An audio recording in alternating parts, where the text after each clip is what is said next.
automatically, online real time, and he goofed. He lied to Nigerians in our faces. So to try to exculpate him from the trash going on now is inexcusable. Nigerians know where the buck stops. This man is totally responsible, and you cannot say anybody was imposed on him.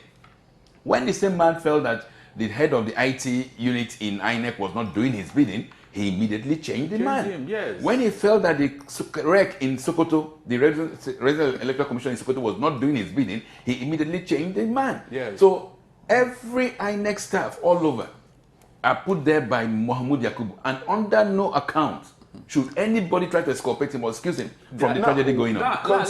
Considering what you have said, yes. Please hold that thought. Considering what you have said, yes. Knowing that a lot of complaints have come up against the REC in Lagos, Agbaje, yes, and he has not been changed. Yes. Is it?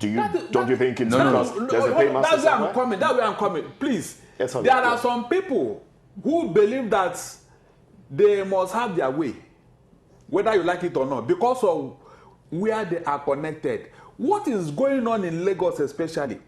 You cannot tell me that INEC chairman employed these talks to be doing what they are doing. No. This election was majorly compromised in Lagos because of Togre. And who are the paymasters of these talks? Who sponsored them? Somebody like the guy who was threatening some ethnic people the other time. INEC chairman may not know him. He doesn't know him. But we don't have proof that he sponsored, and I'm sure you're talking about the person of MC Olomo. No, we are saying that MC Olomo has paymasters whom he is working for. That one is certain. INEC chairman wouldn't have known MC Oluomo. Neither would they have allowed him to do what he's doing. So there are people in Lagos here who are fueling what is going on. No. Why I still don't agree with that? All right, let's give the example of Sokoto State. A lot of us disagree. Yeah, in Sokoto State it was very clear. INEC chairman felt something was wrong, and he changed the man. So right, if he felt... Let's hold our thoughts. Okay. We have someone joining us virtually now. We have a political activist, Great Imo. I'm pretty sure you can, if you can hear me, please let's hear from you. Welcome on board. Welcome to Nigeria Decides 2023 VOP Studios. Yeah. Thank you. My pleasure to be here. I don't know if you're hearing me, but I can hear you. Yes, I can hear you. Go ahead. Good. Well, I haven't listened to the intro and the subject in focus. Please, if you may, help me recount a little so that I can join the Disperse program. All right then. Okay, so we're looking at the election so far. The seeming impunity that we have seen on display. You know, people coming out to issue threats and nothing being done. People cutting away ballot boxes, and no one is being reprimanded. Is it the fault of INEC? Is it the fault of INEC, or the fault of the ad hoc staff, or the fault of the people, or political leaders, or the fault of the political leaders? I think we should learn to place responsibilities where they should lie. Societies rise and fall on the altar of leadership. And I can tell you, starting with INEC, the police, INEC staff, the ad hoc staff, and whoever that is responsible for the conduct of this election, one thing is certain, and that must be stated. Those in power who have been given the responsibility to oversee these institutions don't even care. They are not behaving as though they want a free and fair election, and it doesn't appear they are pretending that they know or that they don't know that these things are going on. In fact, I suspect the connivance of government officials, the federal government, that oversees these institutions of government like the INEC police. If we are doubting what I'm saying right now, you will notice that in almost all the locations where you have seen complaints, at the very maybe the list of occasions did you see the police responding, it appears they are under instruction, literal instruction from powers above, not to act, to allow this miscreant right roughshod on the nation. We can see it all over. Now, in certain videos great. which I have In posted, light, even INEC officials said publicly that they were under instructions not to upload results from polling now, in light of units. that, if you can hear me, can you hear me? Yes, I'm hearing. If in light of that, what can you please remind us of the role of the police during electioneering time? Okay, it's simple. The role of police during electioneering is consistent with the role of police in the everyday life of the citizens and the country. The role of the police is to provide security for lives and properties, and even during the election, these properties may include INEC properties, the properties of the individuals who are coming to vote in different polling units. We know that we can see it glaringly that police officers standing beside where individual non-state actors are threatening the lives of citizens who have come to exercise their franchise, and none of these police officers either are making comments to dissuade it from happening at their polling units where they are manning the election, Well, or calling for reinforcements. we have been told that If you're a policeman sitting that in a might be that location should be taken where as you a think joke. you've been overwhelmed, has there been any effort to call for reinforcement? None. Well, we have been told that that is being investigated and it should be considered as a joke. But regardless of whether we consider it a joke or not, we have You are seen. talking about MC Oluomo. You Yes. are still talking about what has happened. I'm telling you what is happening at the moment. I have videos that I have shared on Facebook coming from different locations, live recordings of Nigerians still being stabbed today. In fact, there is a recording of a death incident where somebody was killed as in life, and we even saw police coming in thereafter. I have videos of people in VGC, about 10 polling units containing over 6,000 voters in that location, being asked to go to the express where people who voted by the express last time were threatened. Exactly. We serious in this country? These things are not to be, let's call them for what they are. We should stop mixing words, because this country is going down the drain. The institutional decay, they are no longer institutional decay. They are deliberate attempt to deconstruct Nigeria, and it's happening every day. Talking about the institutions, we just before these elections, the Commissioner of Police in Lagos, Police PPR also, said that Lagosians and Nigerians in general should not have anything to worry about, that Nigerians should come out and vote. And unfortunately, some Nigerians, because I would observe that there was a little bit of apathy, but some Nigerians, regardless, came out to cast their votes. And now we have reports, like you have just stated. Well, I haven't seen the video. I probably will go to your Facebook page and see that one. But I have seen videos of people being harassed at different places. So now, who do we hold responsible? Should we now say that the police lied to us? Saying that part of the responsibility of the police is to protect lives and property. Should we say they have lied to us? Should we hold them responsible? You know, what do you think? I honestly, I'm beginning to think that these institutions of government have been deliberately hijacked and are being used for personal purposes. But unfortunately, those still serving these institutions literally are still under the illusion that the instructions they are being given is still in the interest of the generality of the public and the Nigerian state. Particularly, I want to say that having experienced Nigeria and participated actively, both as an activist, a media personality, are engaged in political activities in this country for over 20 years. As the days go by, things keep getting worse. So as it stands right now, I would want to say that it would be unfortunate for any Nigerian citizen to continue to believe anything that proceeds from the mouth of any government official. All right, And please, I want to tell you this. We watch on TV We saw even in Chatham House, right, on international stage, the Independent National Electoral Commission Chairman, Professor Mahmoud Yakubu, reassuring Nigerians over 50 times, as I can remember, both on local and international media, that electoral results will be transmitted live from the polling units. Even after there was a rumor that what he said was going to be reneged upon, he conducted a press conference where he called those who said it liars, making Nigerians to further believe. Now you're telling me what the Commissioner of Police said. Why should anybody believe these institutions? Why right in the city of Lagos and different parts of Nigeria, as we are talking, Nigerians are being stopped and chased out of their polling unit in front of Nigerian police? Let me say this, and I will repeat it. They have killed hope on this Nigerian state.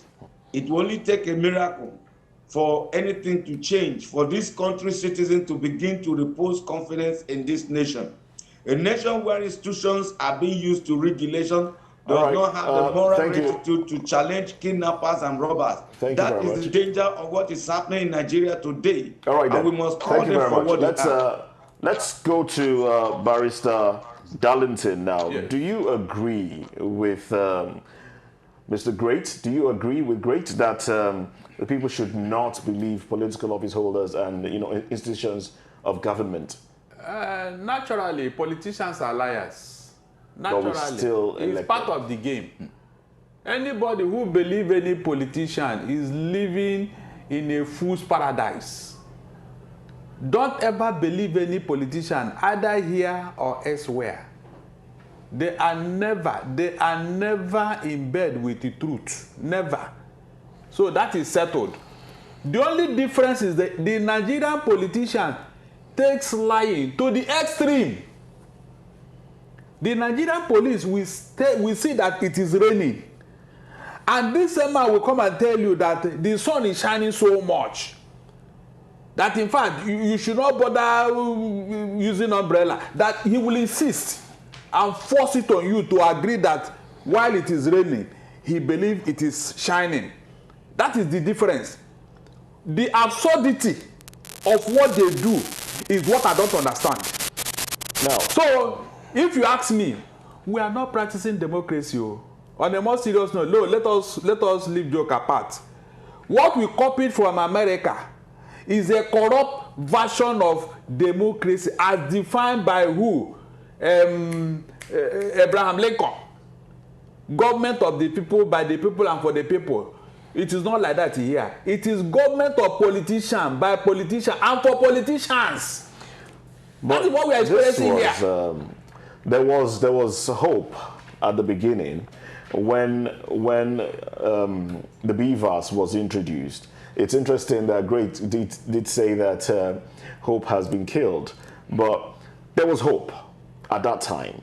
Nigerians believed that, okay, if you're telling us that our vote will count, you will take a picture of us and then transmit immediately, then we can come out.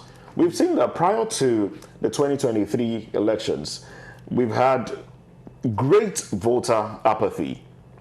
People not believing their votes will count. When you tell them, go out and vote, they say, oh, they know who will be there. And it seemed that, unfortunately, we saw that play out again. Yeah, okay, sorry. So you see, please, let me round up. Please, INEC chairman meant what he was saying, but politicians hijacked it midway. That's your opinion. That's what happened. Not my opinion, because INEC chairman is just a person. Okay. He made it clear to us. He's just a person in Abuja. And if he continue to doubt his scope and other returning officers, that means he would not believe any of them. Okay. That's why the man was careful. He was accepting results, but believing that anybody who is aggrieved should go to court because he was helpless. How many is he going to disown? All right. Okay. But now, you disagree. How many? Yes, I won't take exception to his comment that all politicians are liars. Okay. And everybody's a liar. No, there are some elements in our politics, just like every other place, where you have liars. Even in the police, you cannot condemn the entire Nigerian police as an institution, but you will say that there are some elements in the Nigerian police, maybe they're in very highly placed positions, who are liars. And in this case, they have lied repeatedly to the Nigerian people. They continued trying to remove Muhammad Yakubu from this scam. It's unfortunate, but that is the reality.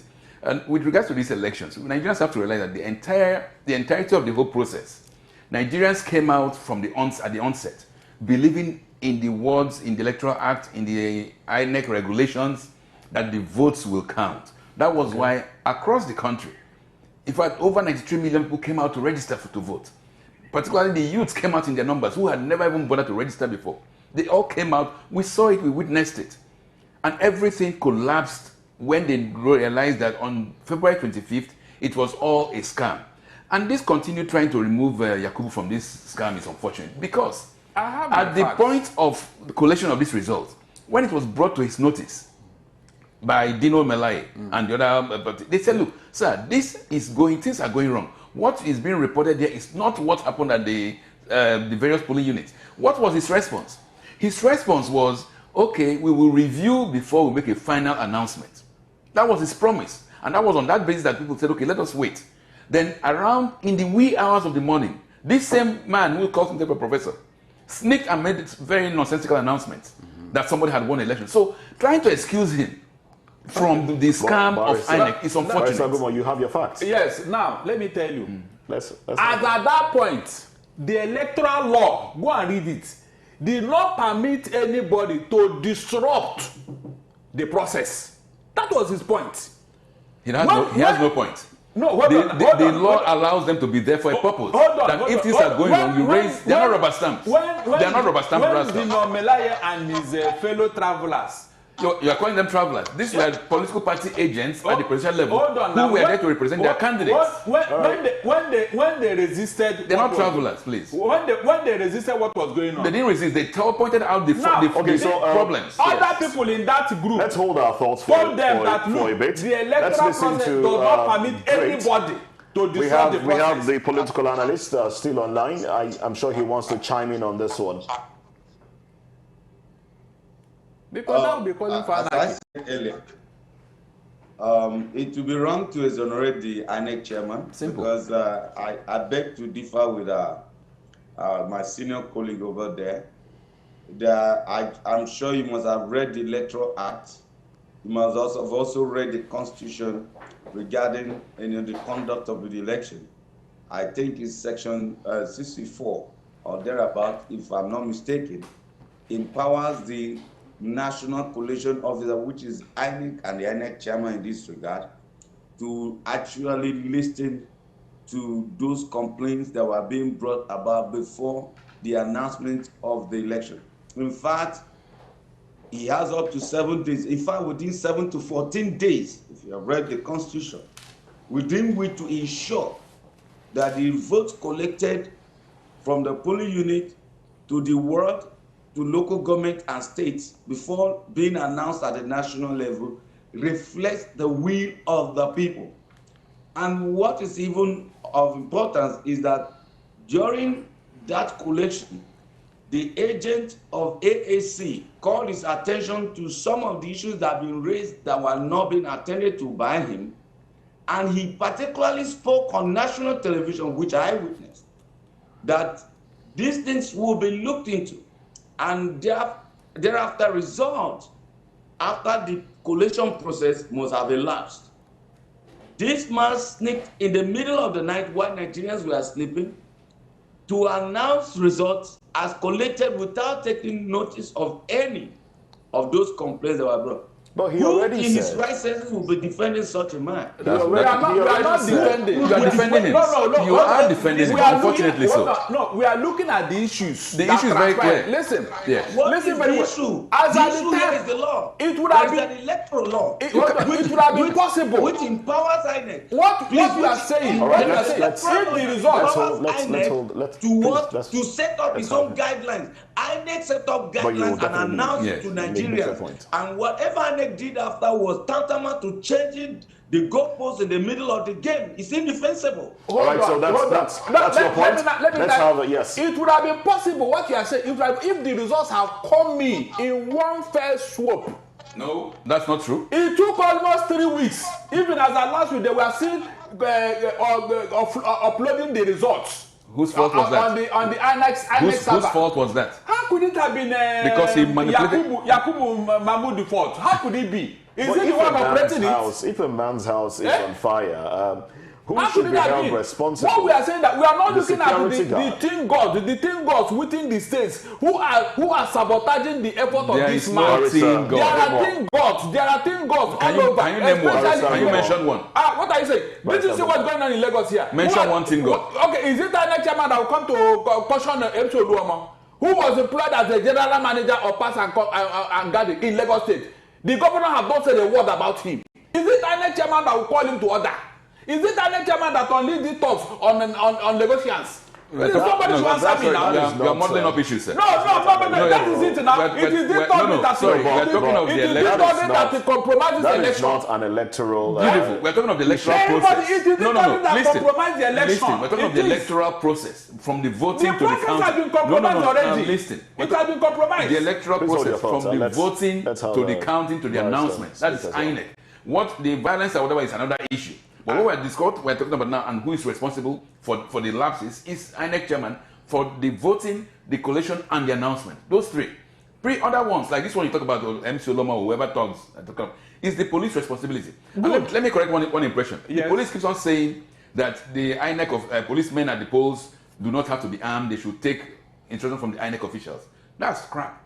The Police Act, Section 4 of the Police Act, mandates the police, empowers them at any point in Nigeria, anywhere, where they see crimes being committed or where they see the breakdown of law in order to step in and calm situations.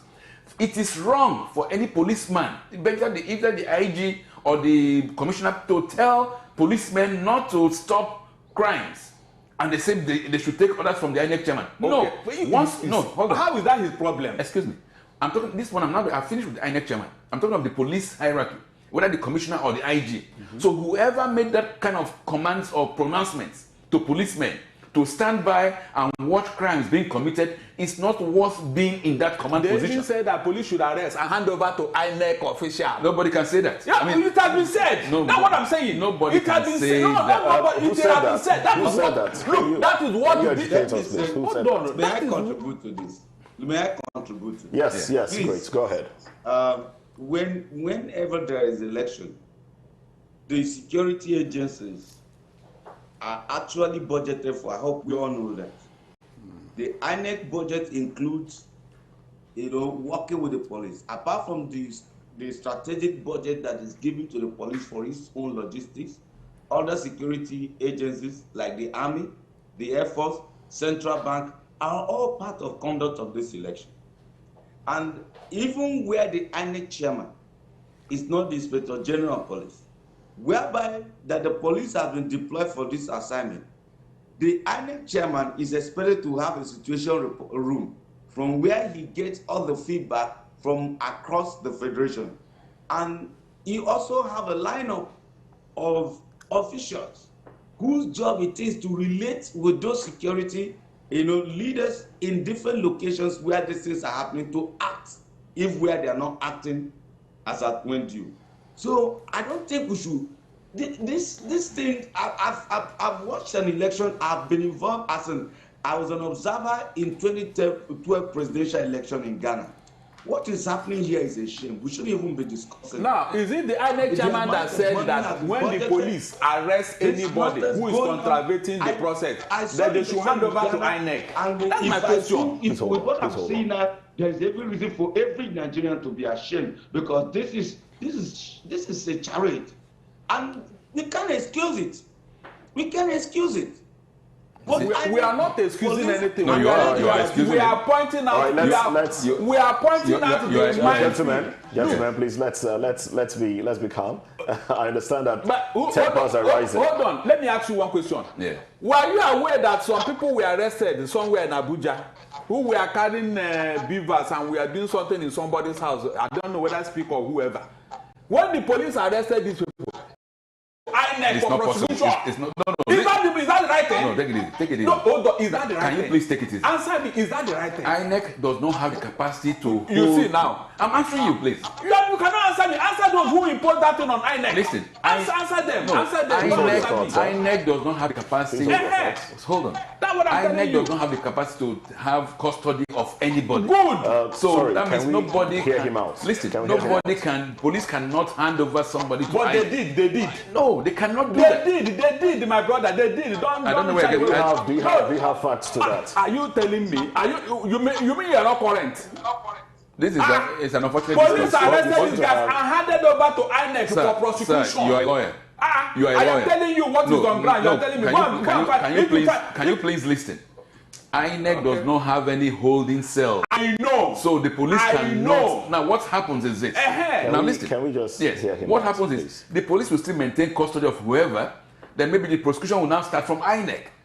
But not that the police will hand over suspects to INEC. It's not They possible. say prosecution is on INEC. That's good. Now you're talking. Prosecution is on INEC. But not handing over the But is it not culprits. police that should prosecute a crime? No, not really.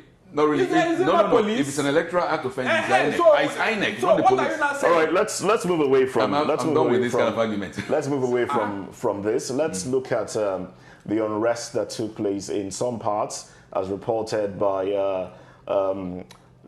As seen on social media, because a lot of celebrities and regular individuals also posted on social media about unrest in their areas. We did see in some parts in Ushodi where people went to vote, but were told that if you're not voting a particular party, leave this place. Now, this statement was made popular by a particular individual whom we have mentioned here already.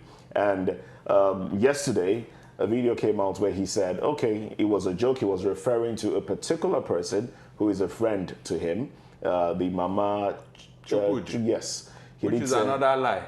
well, we can't contest that. He did say that this is the person he was referring to because she was present at the meeting. But we have seen that play out, where people now go to vote and they say, look, if you're not voting this party in Lagos, leave. And what would you say to that? This question is going to, well, great. I know he has a lot of reservation already. If you're still there, if you're still with us, let's have your response before we come back to the gentleman in the studio. Go ahead, please. Okay, let me say this. It's very, very unfortunate. And each time I think about these things, my worry is not about those who will win election from such bastardized process, intimidation, violence, and bloodletting.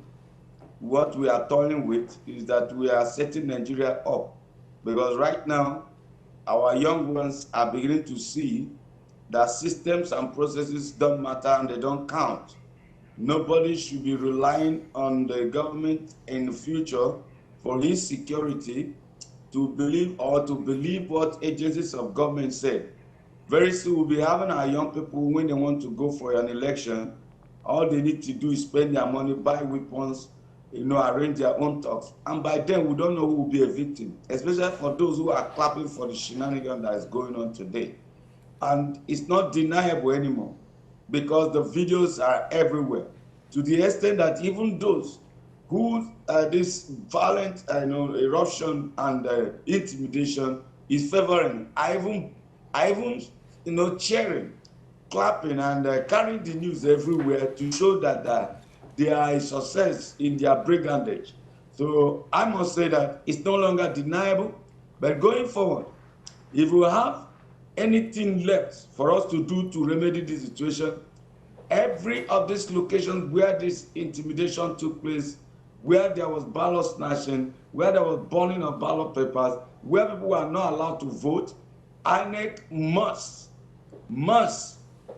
put those results on hold, and if possible, reconduct election in those places, and also ensure that everybody is allowed to vote. Because if you carry anything from this illegality forward, you will be setting Nigeria up. And we are saying it today. Some people are thinking we are joking.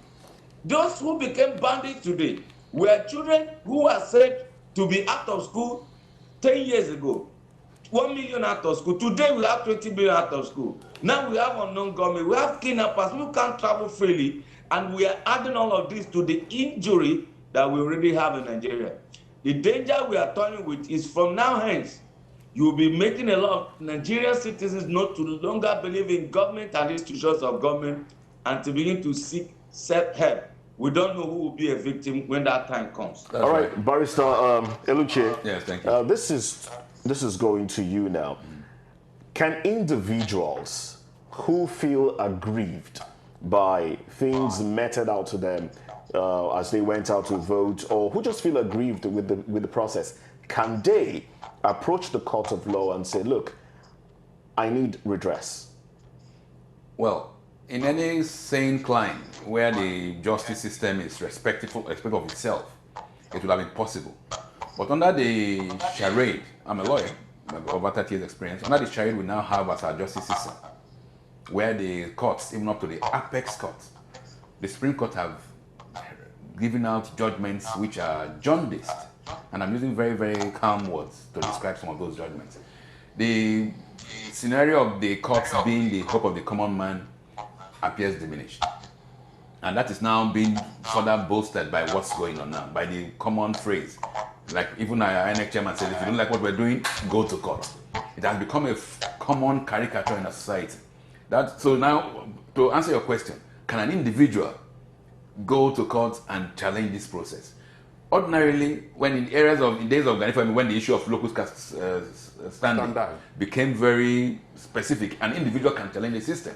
But nowadays, as we progress in the judiciary system, instead of us to build on those days when an individual can, because he has been hurt, challenge the system, we now have a judicial system whereby the court will ask you, what is your locus?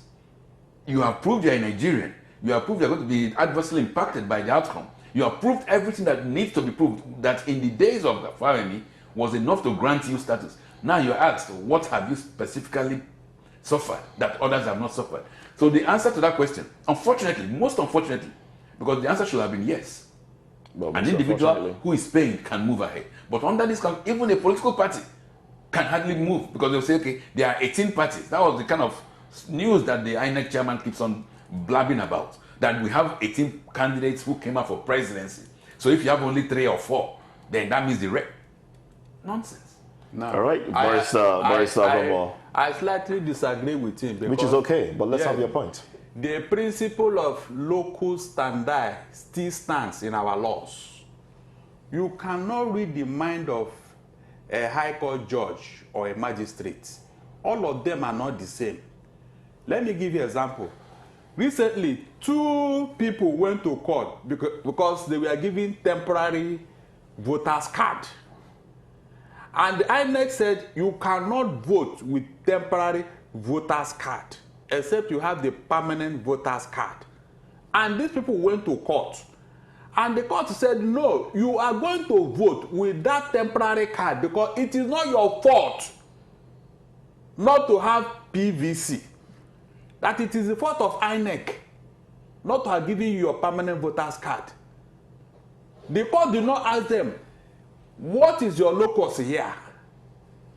Why do you think you should be? Even the court said judgment? It is only the judgment was that specific. It must only be you two. Two ahead, 2 of you. So yes. Others don't qualify. Because they did not file actions. Hold on. So if the man sues that I did not vote, the court will now say you only go and vote. Does that change the system? If you are sleeping on your right, how is that my fault? So the whole Nigerians must come together and vote. God, the court is not the Father Christmas. They will only advocate of what came before them. In this regard, some people didn't come as a class action. It didn't come as a class action. And the 2 that went to court, they didn't go on behalf of anybody. It was a specific prayer, and the court granted it. So how is that the fault of the court? How? So we cannot sit down and say that. Well, you know that in law you don't base on what the High Court says. I mean, what I'm saying is based on the Supreme Court judgments. The issue of locus, you need to actually climb Mount Everest as an individual to establish locus nowadays. There are many cases where locus have been granted now. No, I mean, in this case, he asked of election. When it's not you suffered it personally, the entire country has suffered that pain. Yeah. So, and as an individual, the current law now, the current law by the Supreme Court is that you need to actually overcome Mount Everest to establish locus. No. Unlike in the days in the 80s, when an individual could challenge constitutional amendments. But now, You can't do that as an individual. Because look, if the law So has been I'm quoting the Supreme Court, so you cannot Okay, so only let's quote the High Court. have him the Supreme respond. Court is not infallible. I hope you know that.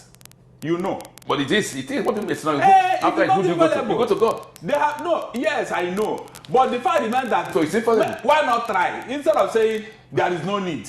Because that's what you have just said now. That you will say you for an would have individual said in your yes. quarter whose vote did not go allowed to vote. Go and find out. To do what? Go and find out first. Let it be on record. I think you are helping. You are quoting what you are helping. No, you are following what you're All right, saying. all right. Let's Let's take it easy. We are talking about election matters, and it's the 2023 gubernatorial and House of Assembly elections that has taken place in 28 states, Lagos being one of them, and that is where we are situated. And so we're looking at the majority. I mean, we'll touch on some other parts of the country, but in Lagos, we have seen a lot of things play out, a lot of irregularities. Now, moving forward, we know that a lot of people do not have faith in INEC, but we saw something play out in Lagos where we saw what I would describe as a tribal attack. You know, where if you're now perceived, I mean, if you're not from Lagos, or if you're not a Yoruba person, you're termed to be an Igbo person. Lagos has a lot of other ethnic groups in it. We have the Hausas, we have the Ishekiris, we have a lot of other people, but every other person has been classified as Igbo, and in that regard, a lot of people were disenfranchised. Now, I do hope that I will be able to play a voice note of someone who, you know, I'm going to see how I can get this across to the team and get this one out. A voice note that was sent to me when I was, inquiring of how the elections played out in some parts of the state. Someone did say, they give her own view of how it played out in her locality, and that was in Egbeda, how, people came in, thugs rather, came in, and she did say that these were not the regular people, these were not the regular thugs, these are not the ones that you see at bus stops. Like they came from God knows where, and they came with machetes, they came with bottles, and all of that, threatening. And some were masked. And some were masked as well, threatening to beat people up if they don't vote a particular party.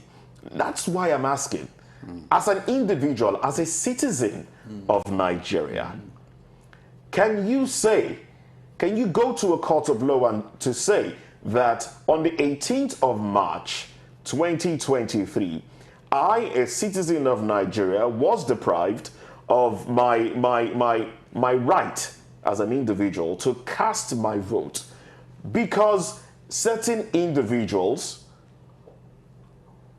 acting under whatever guise prevented me from casting my vote? Would you have your day in court? We'll hold our thoughts, go on a very quick break. When we come back, we'll delve further into this one. Stay with us.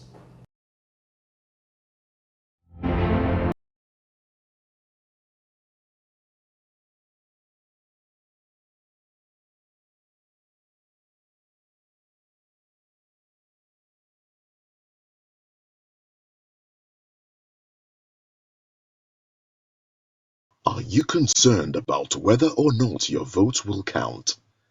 You can make it count. You can be a citizen observer. Ensure that you follow the process and make your vote count. These are the steps to follow. Take a picture of yourself at the polling unit. Take a picture of the final result at the polling unit. Upload using the link on your screen. Be a citizen observer. This message was brought to you in partnership with VOP TV.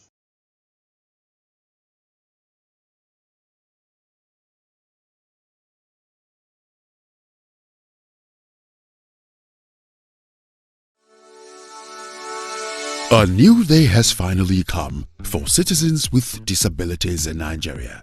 You can now participate in the electoral processes without any worry whatsoever.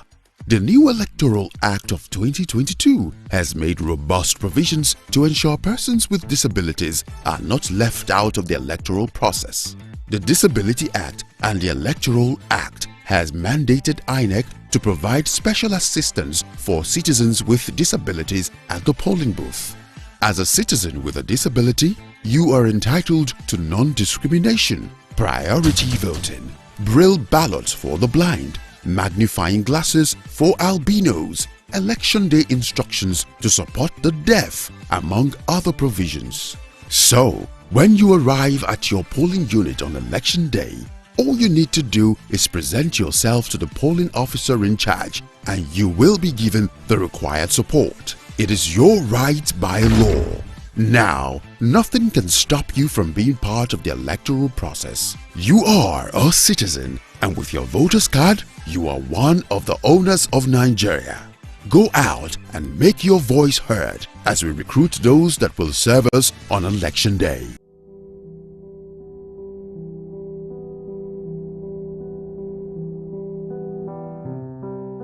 Credible, transparent, and inclusive elections are one of the hallmarks of democracy. That's why the United Nations provides electoral assistance to countries that request it. Although historically, the United Nations has organized, supervised, and observed national elections directly, in today's world, that type of support has become exceedingly rare. The overwhelming majority of electoral assistance provided by the UN these days is aimed at building public confidence in electoral processes and strengthening the capacity of member states to carry out their own credible, inclusive, and peaceful polls. Since its establishment in 1992, the United Nations Electoral Assistance Division has coordinated the provision of United Nations electoral assistance to over 100 countries, large and small, emerging from conflict or stable democracies. EAD is part of the United Nations Department of Political and Peacebuilding Affairs. All requests for assistance are initially reviewed by the Under-Secretary General for Political and Peacebuilding Affairs, who acts as a system-wide focal point for United Nations electoral assistance to member states. Providing electoral support to member states is an important part of the work of the United Nations. The assistance is often designed to complement our efforts in support of peaceful transitions, democratic development, the rule of law, human rights, and gender equality. While the UN can assist, the responsibility for organizing genuine elections rests with member states. Well-managed elections can help prevent conflict and contribute to sustaining peace. United Nations electoral assistance is tailored to the needs and context of the country requesting it. Avant que l'Organisation des Nations Unies n'apporte une assistance électorale quelconque à un État membre, il faut que deux conditions soient remplies au préalable. La première condition, c'est que cette assistance doit reposer entièrement soit sur un mandat du Conseil de sécurité ou de l'Assemblée générale, soit sur une demande officielle émanant de l'État membre.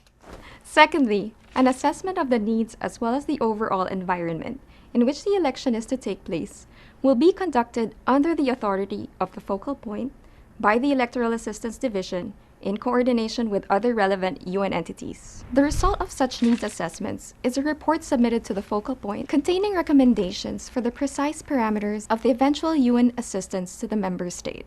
Si le point focal approuve les recommandations de l'évaluation, les projets et programmes d'assistance électorale qui s'en suivront et qui seront mis en œuvre par les entités compétentes des Nations Unies devront strictement respecter les paramètres définis approuvés par le point focal. The decision of the focal point is also transmitted back to the member state. In accordance with the principles that guide all United Nations work, electoral assistance is carried out in an objective, impartial, neutral, cost-effective, and sustainable manner with due respect to national sovereignty and national ownership. The United Nations encourages inclusive elections that involve the participation of women and other underrepresented groups, such as people with disabilities and youth. When required, during times of electoral crises, EAD can provide support to the Secretary General and UN envoys and to political and peacekeeping missions. Far and away, the most common type of United Nations electoral assistance to its member states comes in the form of technical assistance. Technical support from the United Nations is structured according to the needs of the member state requesting assistance. This includes support in developing or improving electoral laws, processes, and institutions, and can focus on a single election or cover the longer term.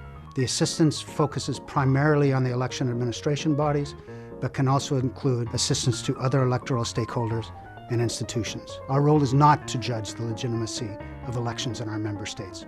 Rather, it's to support our member states to conduct genuine and periodic elections that reflect the will of the people. EAD maintains and manages the UN's single roster of electoral experts. These experts are qualified to provide specialized technical assistance in a variety of areas and can be called upon to provide this support on behalf of the UN in a timely manner.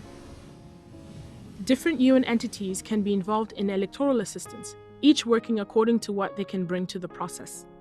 Part of EAD's role within the UN is also to develop UN internal electoral policies. Are you concerned about whether or not your vote will count? You can make it count. You can be a citizen observer. Ensure that you follow the process and make your vote count. These are the steps to follow. Take a picture of yourself at the polling unit. Take a picture of the final result at the polling unit. Upload using the link on your screen. Be a citizen observer. This message was brought to you in partnership with VOP TV. Are you concerned about whether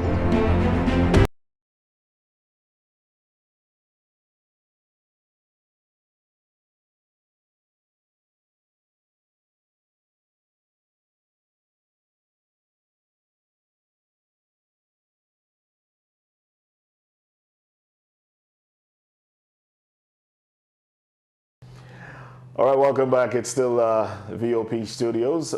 Nigeria decides 2023, and we're looking at the electioneering. And well, counting is ongoing, and soon enough, we'll let you know the results as they come in. We'll let you know, of course, from the different PUs in different states, and INEC will have to announce that one much later. Well, I do hope it won't stay as long as the presidential election stayed before we had announcements.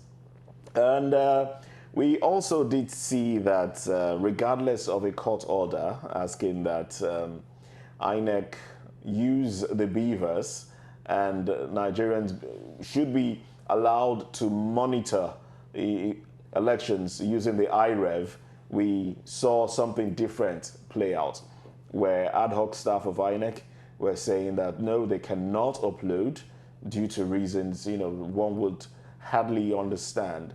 Some saying there's no internet here, we can't upload here because there's no internet. And, one would ask, weren't they provided? Were those things not provided for? I mean, how much are we talking about again? 300 billion or thereabout? 350 billion naira giving to INEC to conduct elections, and we're talking about no internet, or we're talking about little access to places. We also did see some arrests being made in some parts of the country.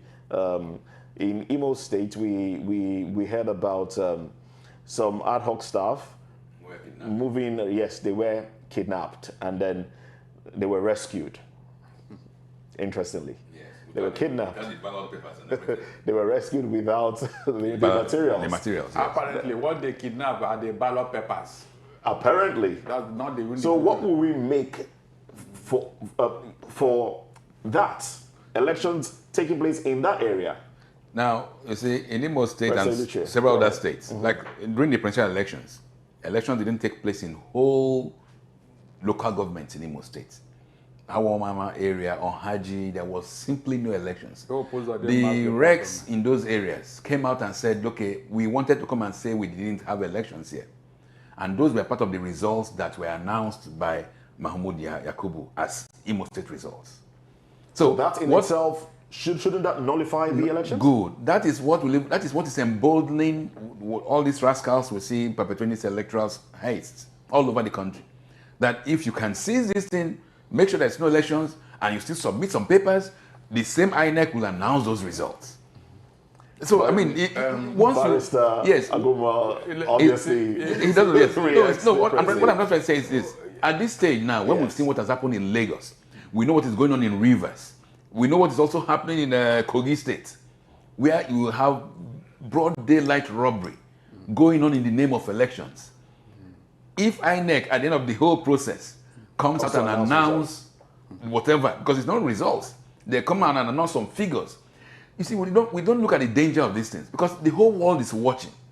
When the whole world watches how your governors, your president, your legislators emerge, and they have cause to interact with these characters, what they do is they have a dossier on you. It's okay, this is a man who used guns and robbed this way to become whatever he is. So it becomes very worrisome. Now, what I want to say here. All right, before you go ahead, we have a call coming in from Pastor CY in Maza. If you're still on the line, please talk to us.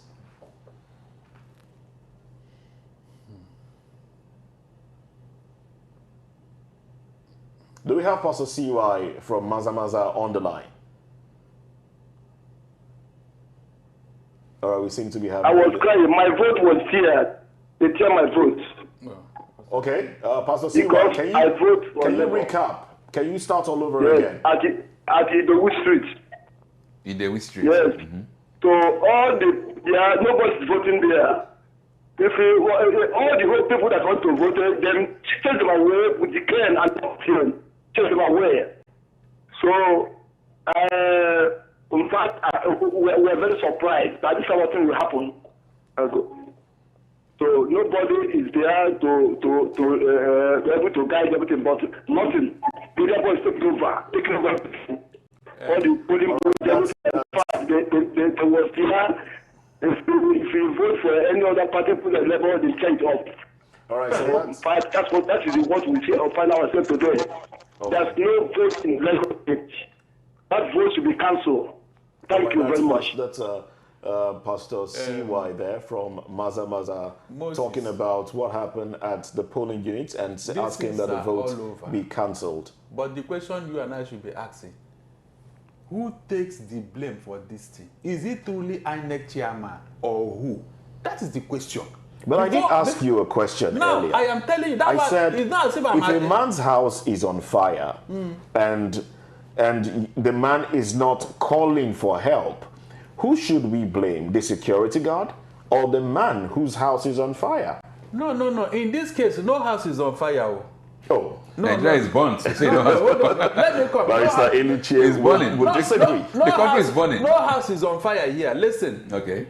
INEC chairman was appointed by somebody, and that person is the president of the Federal Republic of Nigeria, who promised the whole world that free and fair election will be his last legacy to Nigerians. He said it.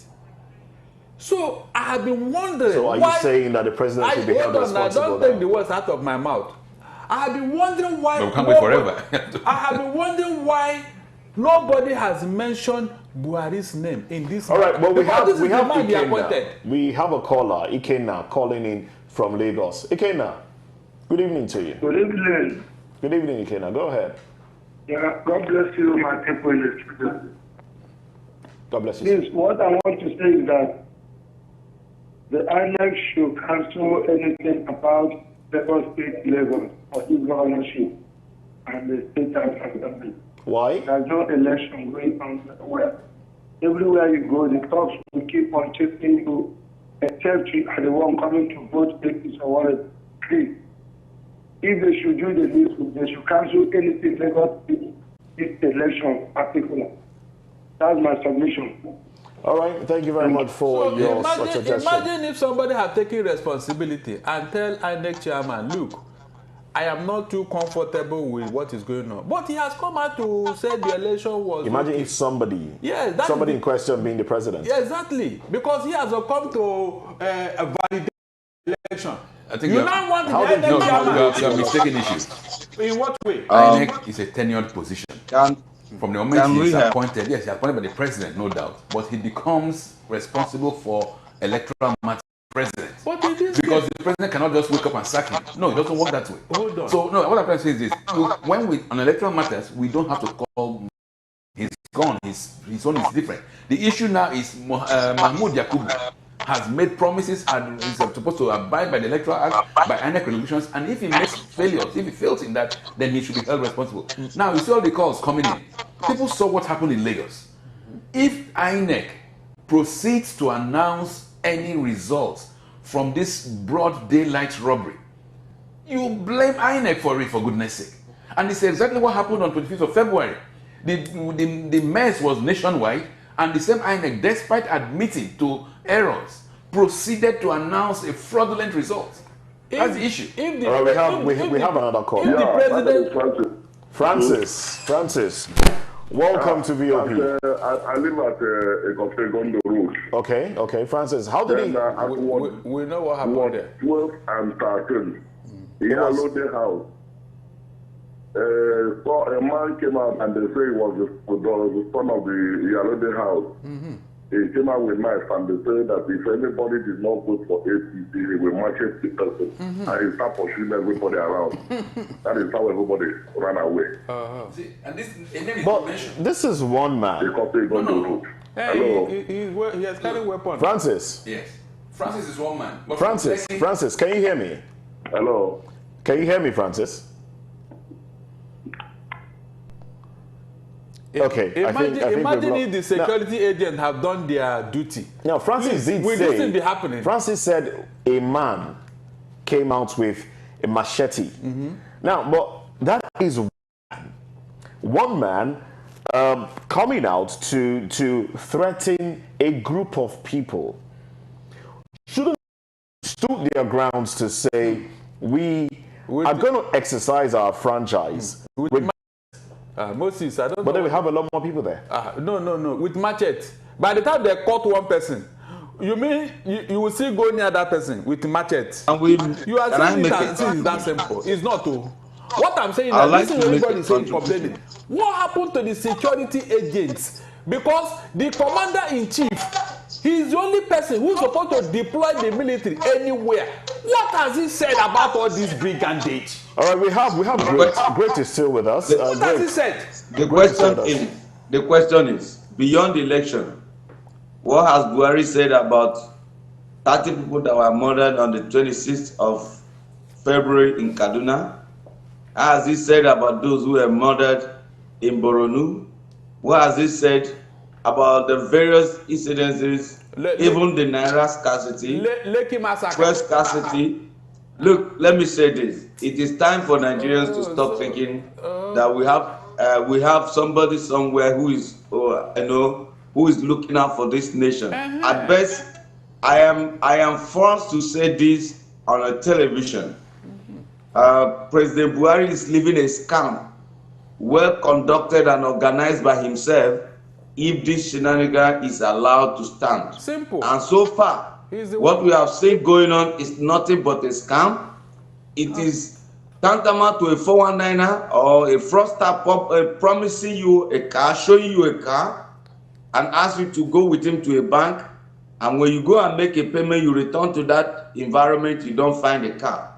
What is going on in Nigeria is a national scam, and it must be described for what it is, because we can see the vehemence, the deliberate and determination of these institutions overseen by government to undermine the will of the people and to carry it forward despite their complaints. But all I can ask for political parties, please, I can ask the political parties, their job right now is to meticulously document all this, unit by unit.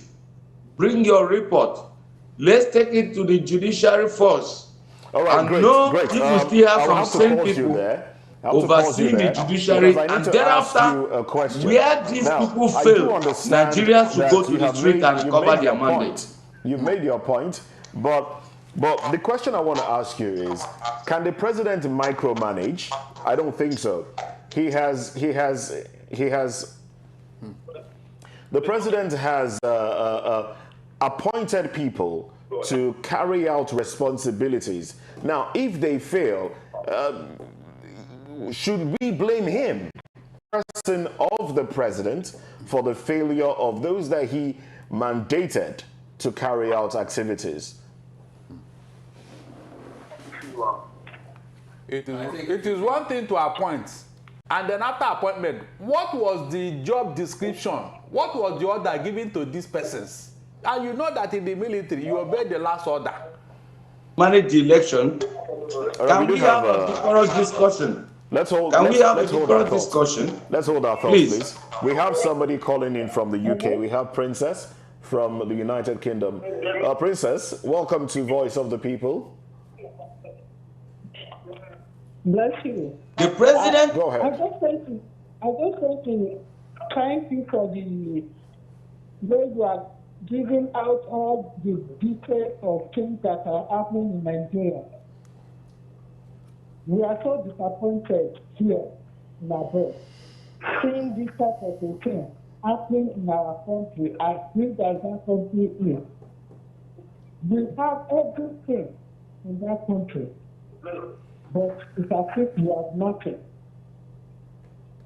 We all of the people that are helped to really go through this issue and let everything go well.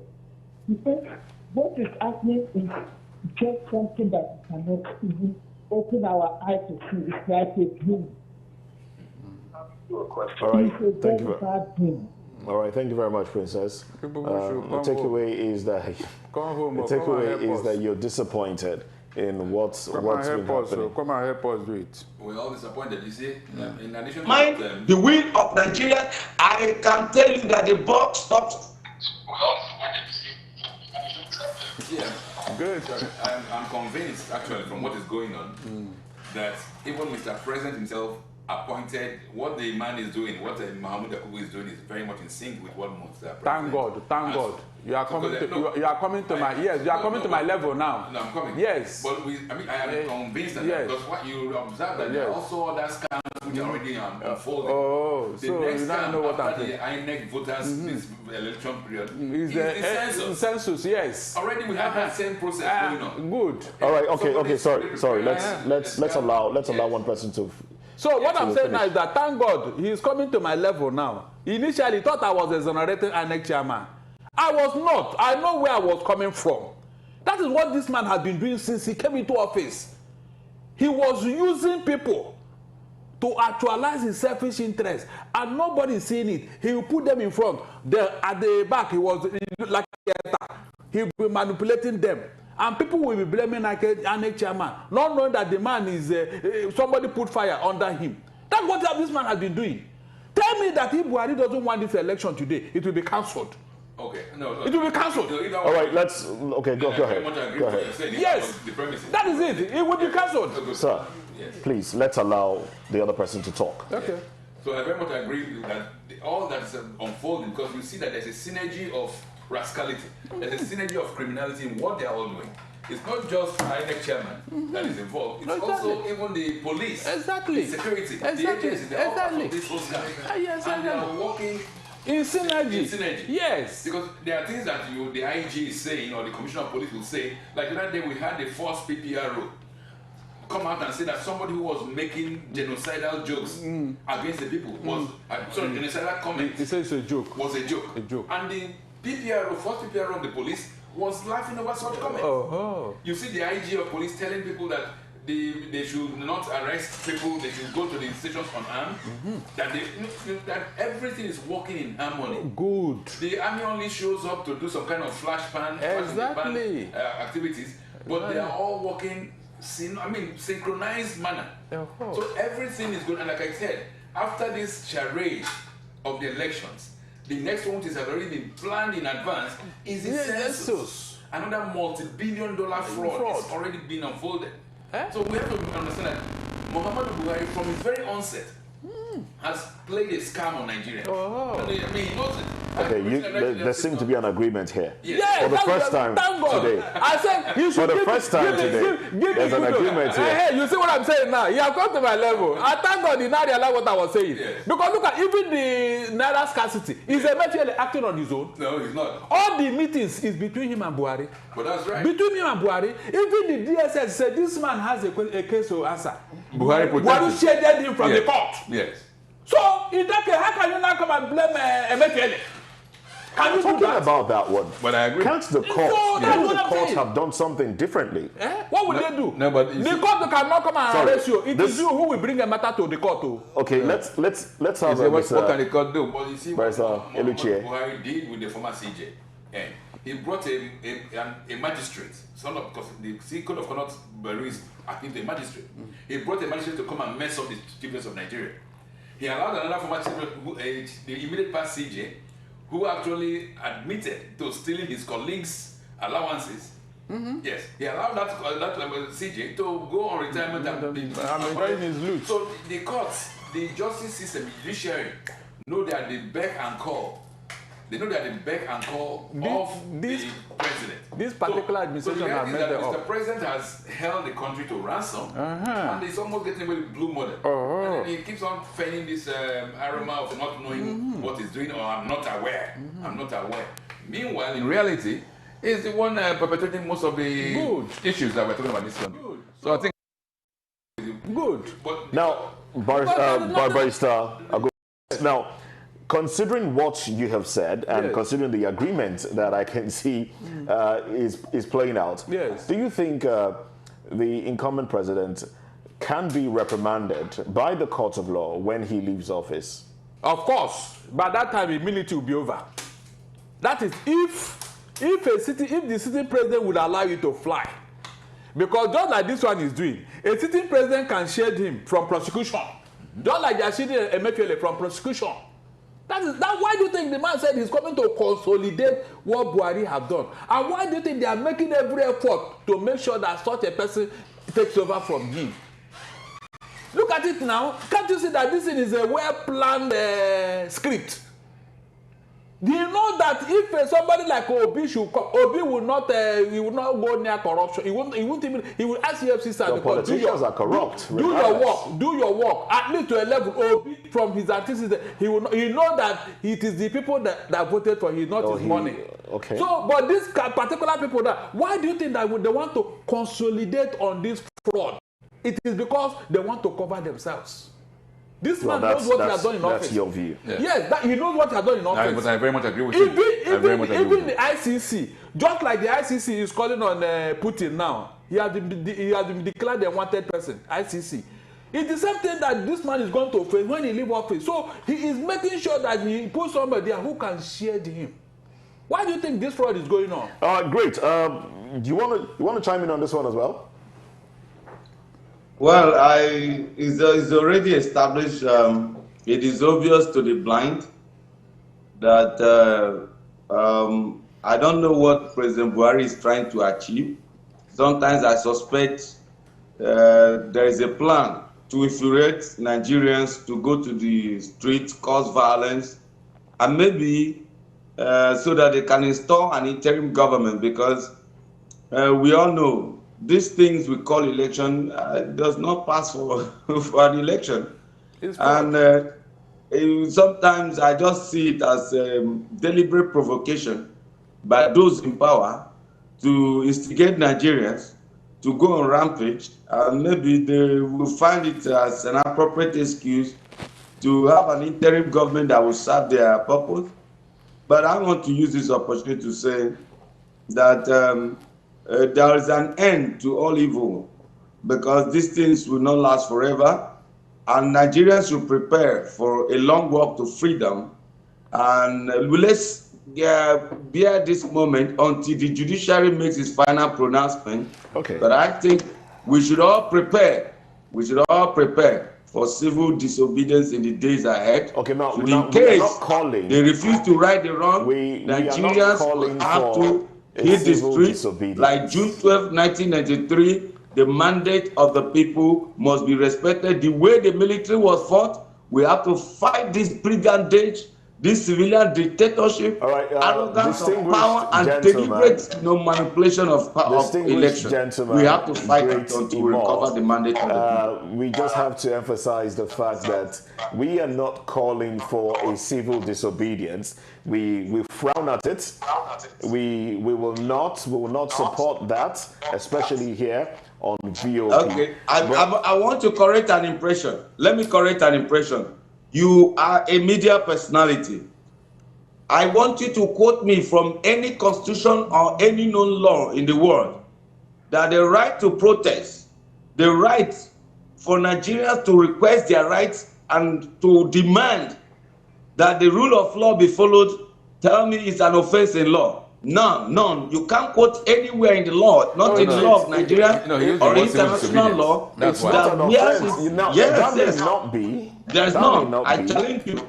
I challenge you.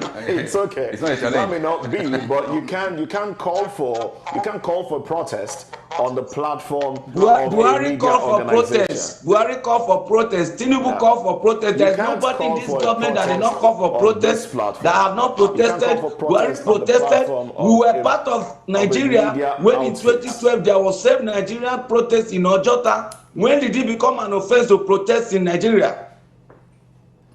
All right. Well, we must be clear that this is your view, and I will yes, reiterate, it is my view. I'm a guest. It is my opinion, and I want to be challenged based on law. That this is not the right of Nigerians when due process of law is followed, and if Nigerians do not get justice, we have the right to protest. Allow that you call for a protest on this platform. I mean, no media outfit will allow you call for a protest or insinuate that there might be a protest on their platform, just stating that fact. But absolutely, I agree to the fact that you have your opinion, which is what you are entitled to, and I respect that. Now, thank you very much. Please, Moses, you don't even need to tell anybody whether to disobey or not. Water will find its level. Go back to your history. All the revolutions you have had in the past, was it, did anybody sit down and plan it? No. It happened spontaneously when the people got fed up. So you won't tell anybody. But the funny thing here is, now, that is why we are advising these people. While we are talking now, let them listen. We are saying that it was not free, it wasn't fair. Because there are some other people in other affairs who believe this is what they want. No, I don't think anybody, not even even the people who claim to have won the presidential elections, they are not claiming it's free and fair. They know. And they are not even celebrating. They know. It was a scam. They know. So what is wrong is wrong. It's clear. The whole observer missions said, okay, this is wrong. The only person that we had talking some kind of crap about it was the outgoing British High Commissioner, who said Nigeria should be proud of it. And many people rightly asked her, Madam, we hope also the British people will also be proud of similar scams in their country. Exactly. What you wish us, we also wish you and your British people. Why do you think she was of that stance? I mean, is it because she was diplomatically now she was. It was not diplomatical. She was just being. How will I put it? She was being selfish. Yes, she was not representing the British. When you say selfish, yes, maybe she has particular as an individual. Yes, she has particular interests in the incoming government that she wants to protect. But I am sure the British people she represents, who we know as Democrats, cannot buy into the nonsense she was talking about. Because even in the British Parliament, you saw them speak against the rascality of the elections. Then how can a woman who is outgoing, because she's here as the British High Commissioner, comes and talks nonsense about the election that we should be proud of it? Come on. Now, I just have to like to shut up, madam. Some people, except the American president, who have been, I think they have been inducing him to congratulate the. No, you don't use that word. I don't think it's possible. But the man has refused. The man has refused. That will tell you what has gone on. It is not possible. See, my worry. My particular worry now, just like we have been saying, you remember that since 2015, Nigeria has been gradually losing on all fronts. We are going down. Each year we are going down. To the extent that we have now 137 million Nigerians who are in extreme, not just poor, extreme poverty. Is that not enough to cause revolution? That is the question this government should be asking themselves. So, the 77 trillion naira that you are owing, how are you going to pay? The finance minister was just telling you the other day that the incoming president should increase the VAT to 10%. What does that mean? More hardship. So I am saying that these people, in fact, they are working towards an answer. Because I have read a bit about revolutions elsewhere. Okay, let's not focus on when they prepare this, like this brigandage, this electoral fraud, it can cause problem now. This electoral fraud can cause problem. If things go south, can we have? Is it according to law now? and also Great did say something in that regard. Can we have an interim government or a constitutional government if things go south? Well, there's always what is called the doctrine of necessity. The doctrine of which was necessity. applied under Jonathan. Which always crops up. I mean, when there's something that happens, nature abhors a vacuum. So if the current office holders are no longer capable of functioning, and nature abhors a vacuum, something must come in its place. Exactly. So, but from what Imo said, I think, and I also agree with him, and I've also written in that context, the current president seems to be working towards anarchy, unfortunately. Because if you see all that is going on and his so-called silence, it's not daft. He's a very intelligent, smart man. He is. And people look at him and say, okay, this man, but he's quite, and he knows what he's doing. A very dangerous but then he has to be, I think along the line he'll get to know that also you can outsmart yourself. You can dribble yourself, and then at the end of the day, nobody even knows what will happen thereafter. And that's what is what we are Let me give you a typical example. Okay. Remember when the Supreme Court said the status quo should remain concerning the old currency, that all of them, the 100 and 200, should be so until the matters are hard. Were you not here when the president came out and said he will only approve the 200 naira note? Now, some other of your colleagues. Now, when the Supreme Court now ruled and said this note, both the old and the new, should run concurrently until December 31st, he went silent. He couldn't talk. No. Until people have gone through hardship. He now spoke to Unfortunately, so. He now spoke to Garuba Shehu. He didn't come out again to say, okay, based on Supreme Court ruling, he now approved that. So what does that tell you about him? No, look at it. I discussed it here with one of your presenters now. Yeah, well, that tells me the man we need to observe his body language. That is what I'm telling you. Very, I don't know how to describe it. Look at Emefiele. Very cunning. Very, very. Look at Emefiele. Look at what this man have done to Nigeria. Do you know that even with all the approval and what the money is not there? Up till now, the money is not. Can you imagine me going to bank to collect 2,000 naira? My account officer, Oga, they are paying, I said, what did he say? Is it 20? He said 2,000 naira. So, I mean, we are stuck. We have a quagmire with our we are stuck. So who is behind all these things? Tell me, who is behind it? You mean he doesn't know?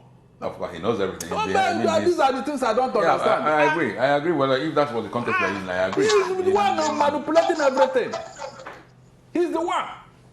Anybody you blame today, even what's going on in Lagos, he knows. He's aware. Like for instance, what is going on in Imo State? He is aware. The governor who has visited Buhari the most. He's here. He spent almost a week there. Yes. No, please let's. The Imo let's governor. So all the evils happening all over the country, Mr. President knows about. I'm telling you. Making the man Hope Uzodinma, who was fought in the elections, putting him there as the governor is just the same system that he's manipulating. So I think clearly, in my own opinion, and I think I've written it about this, Mr. President Muhammadu Buhari has a very devious mind and devious situation for Nigeria. And it's left for Nigerians to come up together and know how to address this one and tackle him, because it's not going anywhere. And I believe that even what all these things is doing, the manipulations, INEC, census, the water bill, the land grab mechanisms are all geared towar's creating and fighting. But you know, you said, Boris Agumo, you said something earlier that the current president was probably, doing things in such a way that his person or somebody in his party will come in and shield him from prosecution. That is plan A. They have plan A, B, C. But my question now is this. We saw how things played out when the Naira redesign and the policy was forcefully implemented. We saw how things played out. To the point that even within the party, the APC, there were insinuations that he was working against That's part of the scam. Part of the scam. I mean, look, when we benefit of hindsight. Have you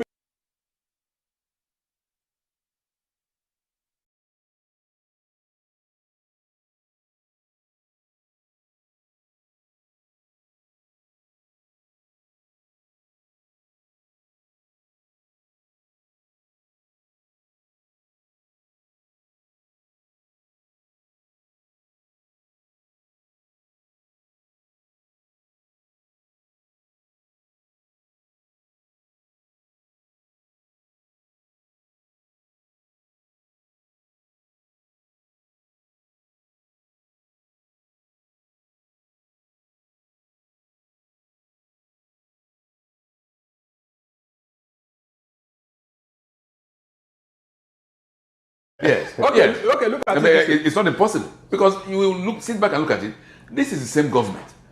And this government have for over 80, almost 7 years, raped Nigerians. So how can they now, on their twilight days, come and start fighting over the interest of Nigerians? I look at that and say, no, this is not possible.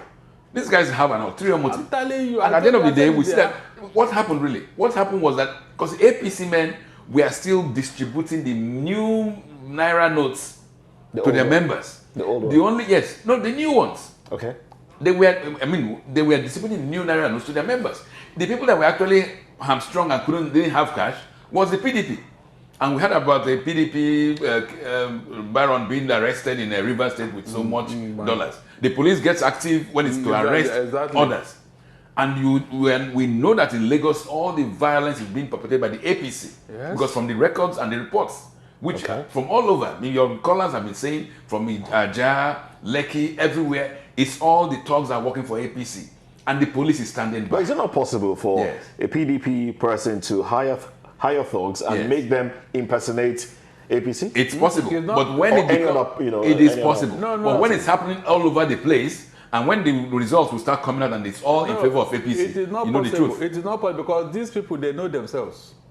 All these thugs from AP, they know you can't operate in Lagos without their knowledge. You can't do that. Nobody can operate anywhere in Lagos without these thugs identifying the person. So the thugs have an association? Yeah, what are you saying? When we were coming, we saw them in our own area. They were mounting even roadblock. I'm not joking. Ask your driver. So they have shared Lagos according to their groups. What will let you know that this thing is okay? We have a caller from Isolo. I'm not sure I got the name right, but let's meet you. Give us your name and go ahead with your point. Finish the voting they came with the us and the knife, and then they go away and they return back and you inform police and soldiers.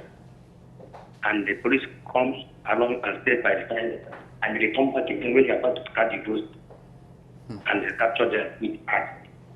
About 7 of these people, about 7 of them.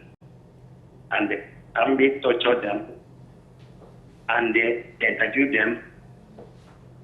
There was holding act and they arrested them. But I go outside, the same thing they did. I don't know whether they could capture them. It's all of there was saying that if you vote for APC, you cannot come out. There was 20 people there. Please, I'm begging. If Lagos is not part of Nigeria, let us know. We are living in bondage. And by book of Galatians 7 says, don't be deceived. God is God. Whosoever a man soweth, he will reap. And if you sow in the flesh, you will reap corruption and death. But if you sow internally, you will reap good. Please, let what be what you do. This is out of hand. All right, thank you very much, caller. You see, well, going forward, this thing started with their primaries. When they choose Muslim ticket in a country like Nigeria, people never read meaning into that. Because I remember what happened to MKO. This man was assured. He said they went to Babangida, his close friend, who told him, go ahead. Go ahead. And based on that, MKO threw everything into the election. And when they saw that he was coded, of course, the rest is history. I have never in my life believed that president-elect is loved so much by those who are projecting him in the north. I have never believed it. I have never. Ironically, I share the same views with you. I have never. I have the belief that towards how did we come to this? No. I just mentioned how did we come to this? Those who don't worry. Sharing the same views. Yes. Because if I thought that there was when you look at the mindset of Mr. President, I know that, and some of the comments that even his inner circle have made. Soon after Bola Tinubu began to insult him. You came out first, I failed. Came out, all those kind of caricature stuff. They told him, okay, you pay for this. And they kept on propping Tinubu, and he thinks he's coasting home clear and safe. But I believe that down the line, he will get a shock of his life. Abiola got it, and Tinubu may also get it. So as we get callers, it will be nice if we get to talk to them before, so we get their names and where they are calling from before we so we get to hear where they start their conversation from. All right, so we have a caller from Mushi now. Let's have you introduce yourself and go ahead. That's their base. That's their base. Mushi caller, where are you? All right, so we have. Do we still have the caller? Good evening to you. What's your name, please? What I want to know is what's your name? What's your name? When I What's your name? took my wife to Yashu Report at Udile Koshogi Primary Nursery School. So they up there, they were more than 20 inside the compound there, and they never even allowed people to here. So they were left to agree to vote for their own party. So, and my wife, I was asking my wife, is it you that we get that? Allow me to go out. They said, no, I have to go. Then when she wants to vote now, they said, no, or that she vote for APC, or if we should go. Then we started shouting on her, shouting on them, because I know some of them. I begin to confront them, when I was, shouting on them, they said, okay, she should vote, My wife said, for that matter. Now, she voted the parties that she not supposed to vote. That's all these unknown parties. She just vote for them. Said, okay, if you want to force me to vote for your candidate, I will not do it. Instead, let me just destroy this vote by voting for parties that I have no regard. I have no left. So we left that place. But in my own place where I voted, at Saudi Street, there was no problem. But immediately we left my wife, then we went to there. I voted. There was no problem. Everywhere was calm, and the policewoman was there. All right. So that was what happened. Thank you very much for that report there from a Nigerian calling But do you know that somebody can write a report to INEC chairman telling them that all is cool and calm, and based on that report, he will announce Lagos results? Do you know that? He will tell you that now, based on results. Great. I see that Great is still with us. That is it. Now, from the caller, from the call we just heard, where the lady, as a way of revolting, voted for a party that she really wasn't in line with. Now, we also did see some videos during the presidential elections of people thumbprinting multiple times, intentionally destroying the ballot paper. I don't know if you saw any of that, but I did. What do you think about that as it played out with the woman and subsequently other ones as well, moving forward? Okay, we seem to have an audio problem. Okay, we're good now. Are we there? Yes, go ahead. Okay. I said that is how a nation recruits its own enemies. This is how a nation eternally destroys itself. When a nation begins to frustrate its citizens, begin to undermine their freedom by allowing this miscreant, let me tell you what is going to happen very soon. As it started some 15, 20 years ago, gradually a lot of young chaps in Lagos are beginning to see Agberu and violence belonging to violent cult group. Can you hold your thoughts, please? Please, we have a caller. Just hold your thought. We have Dari from Oshodi. Dari, hello. Welcome to VOP Studio. Yes, good afternoon. Yes, good afternoon. And we have a situation report in other parts of the country apart from Lagos. Is that your question? Is that all? We're in Lagos now. Yeah, but I've been making comments on Igbo, rivers and all that. I think Dari is Let's start from Lagos now. Well, Dari, charity begins at home. Charity, they say, begins at home. The station is in Lagos, so we are looking at Lagos, and then we'll also feed you with information from other states as well. But we're focusing right now on where we are, which is Lagos. Thank you very much for your response. And the numbers to call the studio is scrolling on your screen. The numbers are 0700 903 903 and also 0816 442 5875. I'll take the numbers again. 0700 903 903 and 0816 442 5875. Those are the numbers to call. The implication of what is going on now is that we now have an army of gangsters ruling our lives. And it is very dangerous. Go and look at Mexico. Go and look at how drug gangs, criminal gangs. What do you mean by an army of gangsters? What is this thing that's playing out? When you have MC Oluomo, do you know how many boys are on his payroll who are doing his bidding? What does that tell you? And nobody arrests them. Do you know that tomorrow these guys would want to now take over government proper? Okay, now are you aware?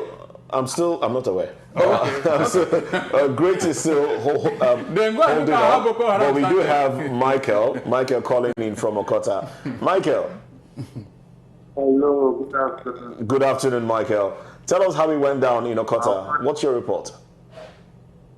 I will not lie to you. I came back from the official expression that expressed nothing at all. You can't tell if I'm sad, happy, motivated, or I'm just trying to see. I think that's now. I'm just resigned to see. You see, at Okota, what happened today is just the word is breathing. I'm talking about at Okota station where we have 3 polling units, 041, 039, and 040. I was at 041. Hello? Hello, Michael. Go ahead. Listen. Yes, no, I was at 041. And by the time I voted, it only more than 5 minutes after I voted. A popular senior Admiral or senior Admiral that we know that is an Admiral came in a keke with some other people and turns out that we should better start going home. After all, they themselves cannot come to the east and come and vote. So we cannot come here and be trying for their land. It was not up to 5 minutes after that. We just saw one guy use both behind us at the start, voting. Go on the floor. Over the the person just grabbed the people, scattered the balloon on the floor. And the police were looking right in front of our quarter station. The police station is there. The 3 polling units. In fact, even unarmed police that were supposed to be standing at each police station were not standing there. Before that, we're not standing there. They thought those guys come, and it's like they stayed away. They were right in front of the station. They did not come towards where the voting was happening. Then 20-25 minutes after they have just got the knee and started the ballot box, policemen coming with in their shop videoing the scene. But what are you videoing? Right in the police station. If you have been paid to just stand outside and watch, that does not mean that we are fools. These are the same people that will do order in the morning, order in the afternoon, order in the evening. Then in the night, they will still come to the same you to do order from and come and tell you, stop, give me something. Nobody is giving anybody anything. We are going to be inside this thing together. All right, thank you very much, Michael. Thank you for your report. If I may chip in, really appreciate it. Go ahead, please. My worry, what really gives me goosebumps about most of these reports, like particularly this one, that the 3 polling units were in front of the Okota police station. I'm telling you. That gives the impression that the issue about police complicity in this whole fraud is systemic. We're not talking about because a police station there has a senior police officer, at least of a CSP or even an assistant commissioner at that level, and this happens all over. You realize that the only way these people can work in synergy, work together, is when they've been instructed. Yes. If we come from the top. The very top. And I had the first PPRO make some comments, like I mentioned earlier, that genocidal comments were like a joke. It gives you the impression that, look, these police have not lived up to their expectations. Emenike is calling us from Isolo. Emenike, good evening to you. Oh, okay. We lost the call there. Now let us interrogate this in further.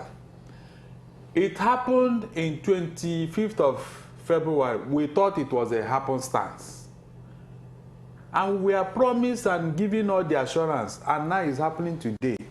Yet, no serious effort, no serious announcement has been made in a state like Lagos, where this thing is rampant. And I ask myself, what is the need going to offer palliatives to Igbos whose property were destroyed? After you have watched this thing being done without any single effort to curtail it, then after it has been done, you now run to them. We are one. Lagos is one. Nobody can threaten anybody. We don't tolerate these things. This is not our style. We as a government, we don't tolerate indiscipline. This and that. Is that not deceit? No, but I don't agree with when you say going to give Igbos money for their But sorry. What I'm saying What I'm saying that is in Lagos we have all peoples, not just one particular ethnic group or two. In that particular place, you have all Nigerians. Like you said at the onset. Let's get the numbers again on the screen. We would love, please. Sorry, go ahead, I know we want to continue this conversation. We do know that, yes, we want to hear from you. We want you to tell us what happened in your neighborhood. If it's still ongoing, if the counting is still going on, please call us and let us know. This is VOP, Voice of the People. The numbers are right there once again. We do have Michael on the line. Michael, where is Michael calling from? Okay, I'm Michael. I'm calling from Shomolu. Okay, go ahead, Michael. To tell you the gospel truth, I've been indoors since what happened this morning.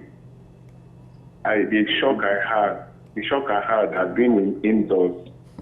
I went out to vote, only for us to be there, and some group of boys came with cane, bottle, and the rest of them to come and, ask us to leave that. Because that place is dominated by a particular ethnic group. And when they came, where in particular? Can you be more specific? They scattered us and started harassing us.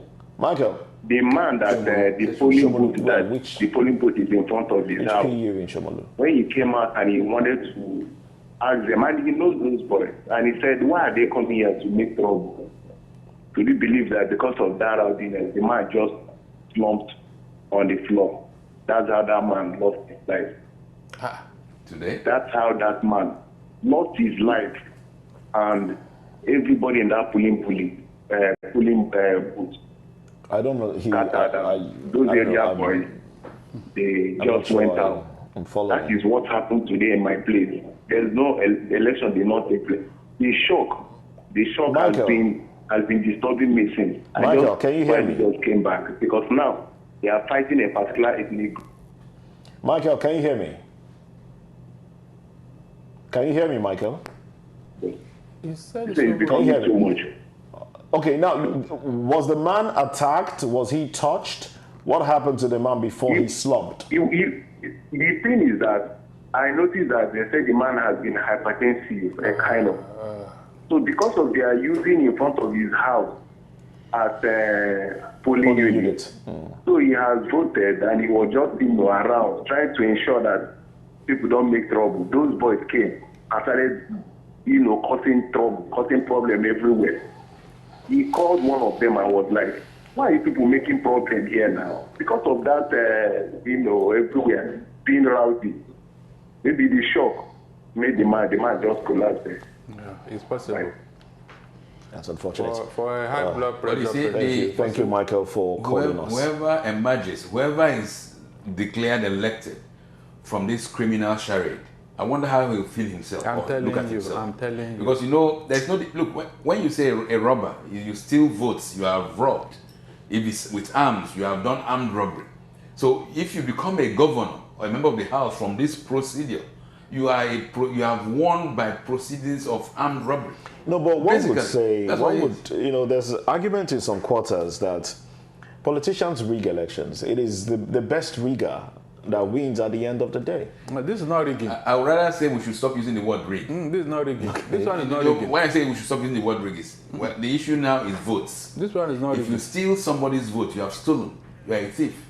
This is not if you now do that stealing with arms, it's armed robbery. Yes.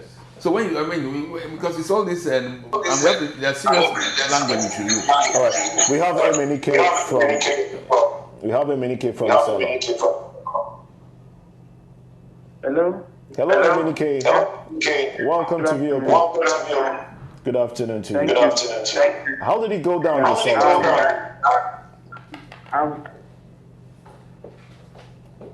Sela? Yes. Precisely, Metro 18 Metropolitan Street. That they were fighting the Igbos that are coming there, saying we must vote for APC. So not quite soon after the. Hello, Emenike. All right, so we lost that call there, unfortunately. I think all these fightings is directly traceable to the conduct of the first PPRO, who said genocidal comments were a joke. And he should be held responsible for all these fatalities and injuries occurring everywhere. Because if you are taking it with the seriousness it deserves, there's nowhere in the world where somebody makes such genocidal comments that if you know you are Igbo and you come out, will deal with you, and you will say it's a joke. And you are, so it emboldened these thugs. It emboldened these thugs. And they are doing what they're doing because the first PPRO and his IG, because I believe if he's still there as the first PPRO, that means he was speaking the mind of the IG. That they're all in sync with this nonsense going on. And we have to be serious with ourselves, with our process, whether we want to continue with these things we're calling democracy in Nigeria, or we should just hand over the military. May I say this? Who are we speaking with, please? Who are we speaking with? Is this Great or Destiny? Imo, I think. Is this Great Imo? I think so. Who are we speaking with, please? All right, I think that's Destiny. Destiny from. Yeah, Destiny from. Okay. Destiny, go ahead. Yeah. Hello? Go ahead, Destiny. Yeah, I just want to make some contribution. Go ahead. Go ahead, please. Okay. Because of this Lagos State election, it's an pity to us when the state be disappointed for the masses. This election, this is not a fair and fair election. This is selection. Selection. Mm-hmm. It has been going like that since 1999. Destiny, did you go out to vote today? Oh, from France. Okay. Well, Destiny called in from France, okay, not even of course, they are Nigeria. The world is a global village. Well. Because the world is a global village. All right. Now, I think we had Great on the line, wanting to say a few things there. I think I have to quickly say this. Go ahead, that can allow the callers to at least make their contribution. Go ahead. This is where I'm going to. With all that have happened now, I want to encourage Nigerians. We have a country to build, and that country that we have to build will start with a struggle to make sure that all this, for example, we can start by documenting every official who played a role in the ongoing charade, be it the police, army, the INEC, and those serving government. We document them, we deposit them with all the international agencies and embassies, because these people who believe in democracy, they must join us in this fight to rescue democracy in Nigeria. And the way to do it is that Nigerians now have responsibility to document, so there will be evidence to prove what we are seeing or what we are saying, so that there, when we start this struggle, the whole world can bear us witness that these things do not represent the democratic tenets which we have signed on to. And we can begin by documenting every individual and infraction from the polling unit to work and document those involved and prepare to take them beyond Nigeria, since they have hijacked the institutions of government in Nigeria and the instrument of law. We must report them to every major international body, embassies and organizations. We must do it. It is a fight for us to recover Nigeria. While we are going to court with these evidences, we must also present it before the media. And I want to use the opportunity to beg some of us in the media, this is not time to be afraid. I have led a protest to National Assembly when anti-social media bill was being brought up. We led a protest to the National Assembly. Anti-social media bill was killed. If Nigerians didn't stand up against it, it did not happen. There is a call to duty once more for us to rescue the soul of Nigeria. We can't keep quiet and allow criminal gangs to hijack Nigeria. That cannot happen. If we don't fight for it, definitely we all go down. But what I want to assure those who are clapping for the evil that is going in Nigeria is to consume them. Because the evil that you condone will one day consume you. God bless Nigeria. All right, thank you very much. Great. We have IB on the line from the United Kingdom. Good day to you, IB. Hello? Hello, IB. Go ahead. Go ahead. Yeah. Talk to us. Oh, sorry. I've been watching this election.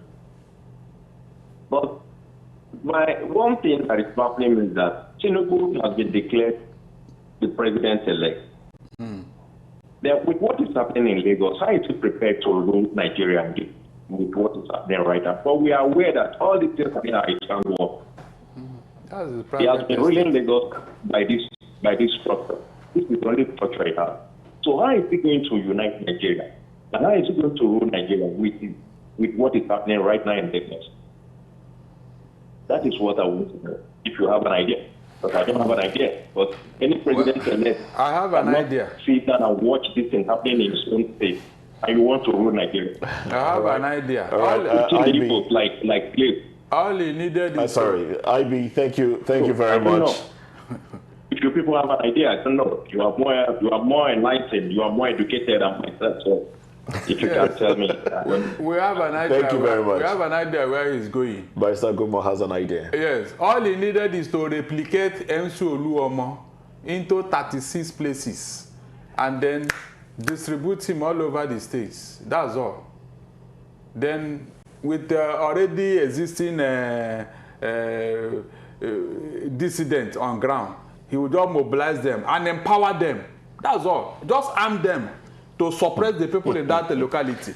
That's a tough one to chew. That's the only way he can do that's a tough one to chew. I believe that he's still up for some surprises before May 29. He will. For my projection, yes. I don't think I'm of the belief that Muhammadu Buhari will still surprise Tinubu before May 29. He still has a lot of cards up his sleeves, which he will be unleashing, because these guys are very smart. And you see, when we look at somebody like Buhari, these are people who are very schooled in the art of governance and deception. Feudalism. So I'm sure things will happen before then. For now, unfortunately, when it happens, somebody like Tinubu will want to galvanize support from the south. Exactly. It will be too late. Exactly. All right. I would like for you to like our YouTube channel. It's VOP TV on YouTube. We also have the radio on YouTube, VOP 903 on YouTube as well. Like, subscribe, drop comments underneath, and we'll take those comments. We totally appreciate. Well, let's.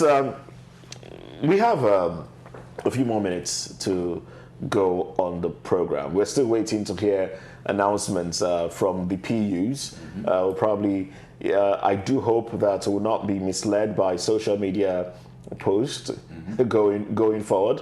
So we'll wait for the announcements as they come in. I'm sure they are still. Some of them are coming in trickles, actually. We Will they announce results in Lagos? Well, election held in some places. So it's expected that, or you don't think it should be announced in Lagos? I don't think anybody's really going to be surprised by the result that will come out. I can assure you that what will be declared is that APC candidates have won everywhere, despite the fraud and the robbery that has replicated itself everywhere. So it's not. I'm not looking forward to the results.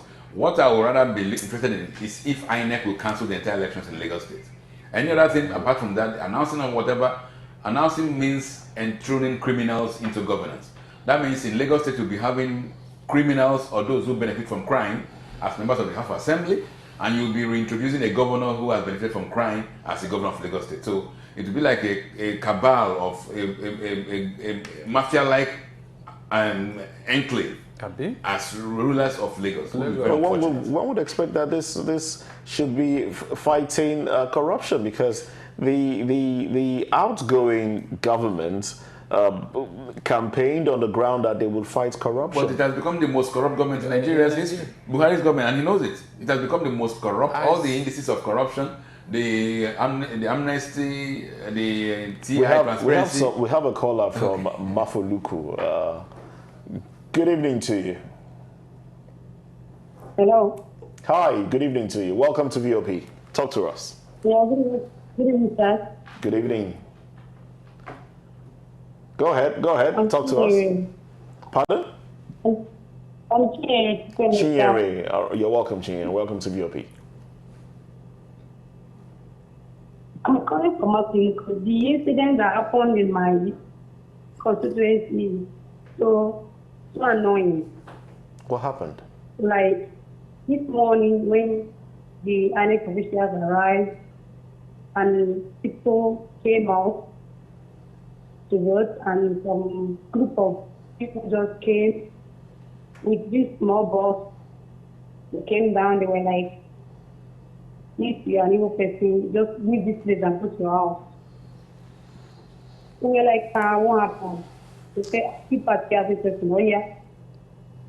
The man that asked why, very big small, saw his clothes. So because of what the people that were there saw, everybody has to start going back to his house. So that was what happened. And although later, when the army were patrolling, those guys left. Okay, so when the army came out, they all left.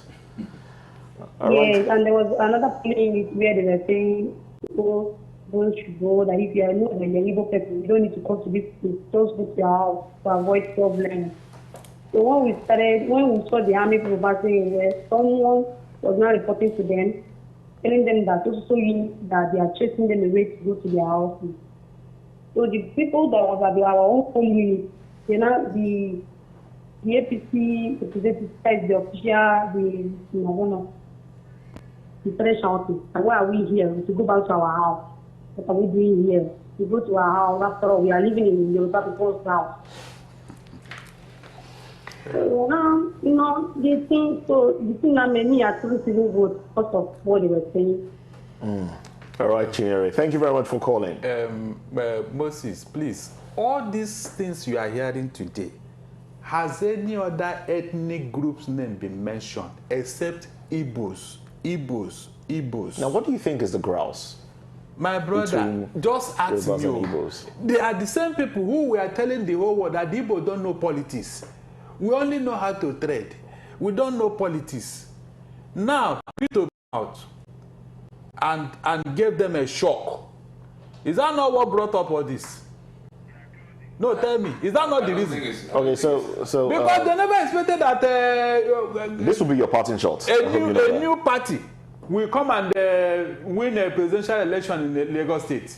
Okay, before you go on with your parting shot, let's take this call. We have a caller from London. I'm not sure I got the name, but speak to us if you're online.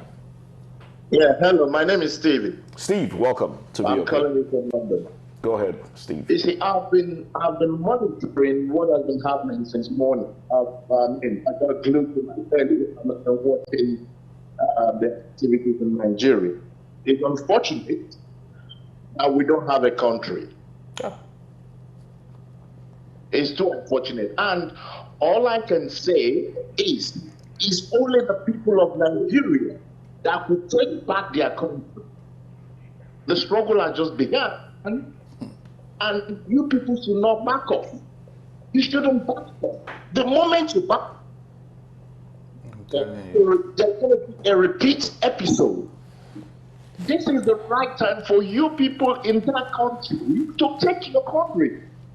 It's done all over the world.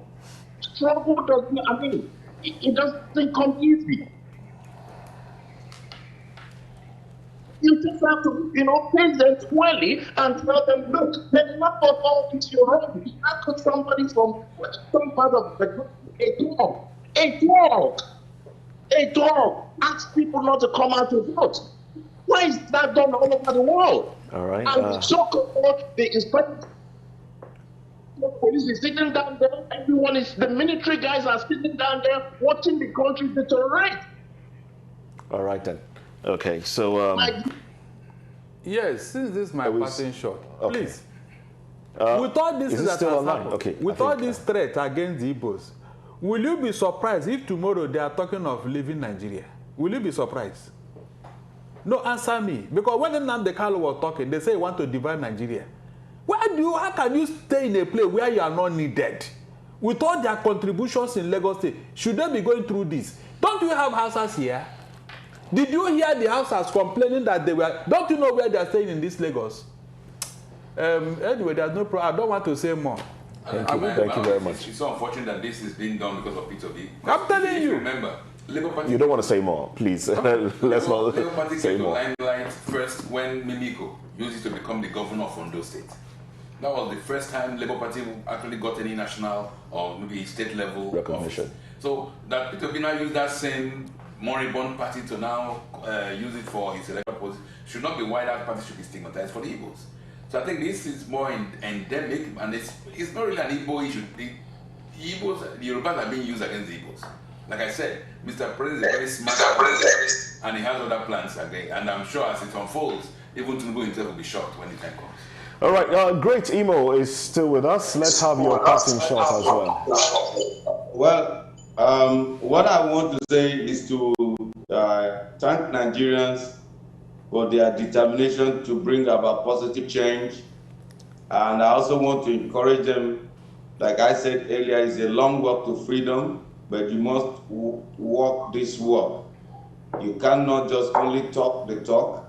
You must walk the talk and get ready for the final phase of this journey to liberate Nigeria. And I also want to correct an impression here. I've lived in Lagos long enough to know that this demonic ethnic politics is not about the Yorubas and Igbo. It is the same game that has been played by political parties. In 2015, Jimmy Agbaje of the PDP, who was not married to Igbo, whose mother is not Igbo, whose father is not Igbo, whose deputy was not Igbo, was tagged.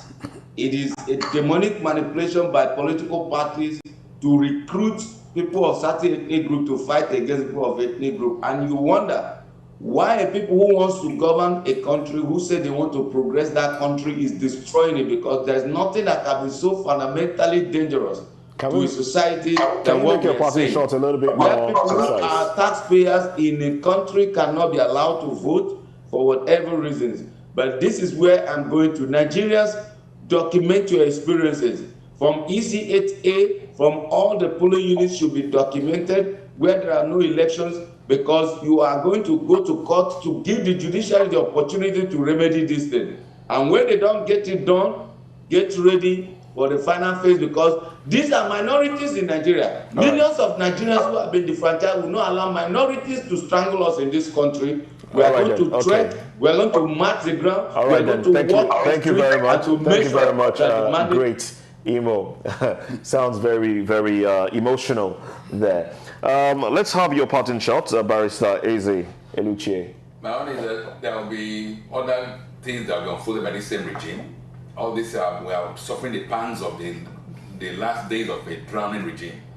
Muhammadu Buhari in the past 8 years has brought Nigeria down from the largest economy in Africa to one of the poverty capital of the world. From a country that was trying to fuse together into a nation to a country where every every part wants to separate. We have a nation to protect. We can still do it, but we have to first of all overthrow this. Remove these shenanigans from our midst, and let us remove this abuse as the fact that foreigners will help us. That's all. We have to do it by ourselves. Yes, we have to do it by ourselves. Nigeria is our own. I've been speaking with Barrister Eze Iluche, convener of Democracy Protection Coalition, and also Barrister Darlington Agomo, who is the human rights activist and president of Citizens Against Double Standard, an NGO. And also we had Great Imo, a political activist. Now, my name is Moses Humphrey. I must say a big thank you to the gentlemen that joined in and to all the callers as well. We really appreciate you joining us. Don't forget to like, subscribe, follow, and comment on our post on YouTube, Twitter, and Instagram as well. The handles will be scrolling on the screen. Well, there's also a report that one of our correspondents, Kayla, was threatened where she went to cover the election. Well, we'll leave you with that one. And the studio will be opening tomorrow at noon. Join us then. Bye for now.